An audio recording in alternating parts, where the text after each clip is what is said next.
na ang mga kardinal na hahalal sa susunod na Santo Papa sa conclave bukas. Para sa isang Vatican expert, magiging mabilis lang ang botohan. Magbabalita si Cheryl Cosip. 2 dekada ng pilgrimage guide at founder ng The Catholic Traveler si Mountain. Taong 2014 pa siya nag-migrate sa Rome kasama ang kanyang pamilya. 3 Santo Papa na ang nakadaupang palad niya. Sa pagsisimula ng conclave bukas, ramdam na raw ang pagkasabik ng marami. I mean, we just buried the Holy Father. We just finished up the 9 days of mourning. But really, right after the funeral, the mood switched here and we got excited for what's next. This kind of excitement isn't something that's happened that many times in the 2,000-year history of the Church. Nasa 133 na kardinal ang electors sa conclave. Lahat sila pwedeng mahirang na papa. Pero para kay Mountain, may ilan siyang gustong makita sa susunod na lider ng simbahang Katolika. I would like to see another pope who makes people feel accepted, as Pope Francis did, but somebody who can speak clearly. Because with Pope Francis, a lot of times he would say something and the interpretation was kind of left up to the people.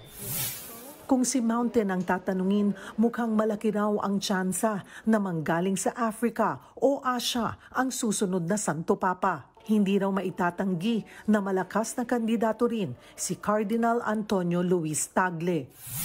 In our country, yes. The most popular is Cardinal Tagle. Right. Do you think he has a strong chance?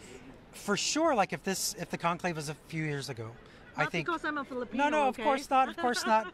I think several years ago, he was definitely the front runner. I've heard some really good things about him the last few days. Like some of my friends who work for Cardinals, they said, oh, he's pretty strong. So it could be.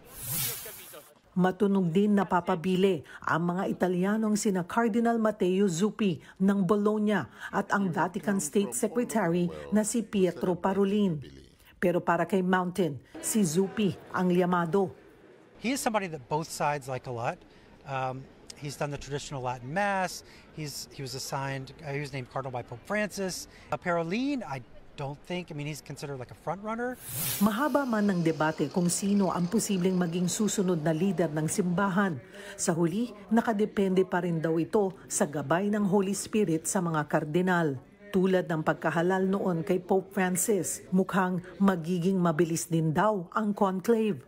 5 to 7 at the max. I think by Friday morning, at the latest, we'll have somebody on that balcony.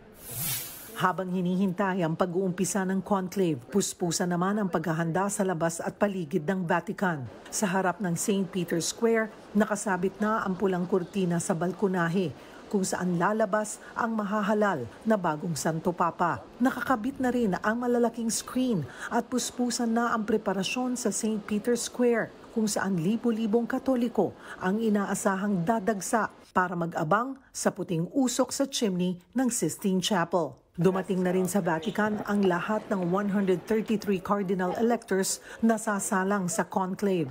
Ang ilan sa kanila, kumpiyansang magiging maikli lang ang botohan sa pagpili ng bagong Santo Papa. Ako si Cheryl Cosim para sa 1PH.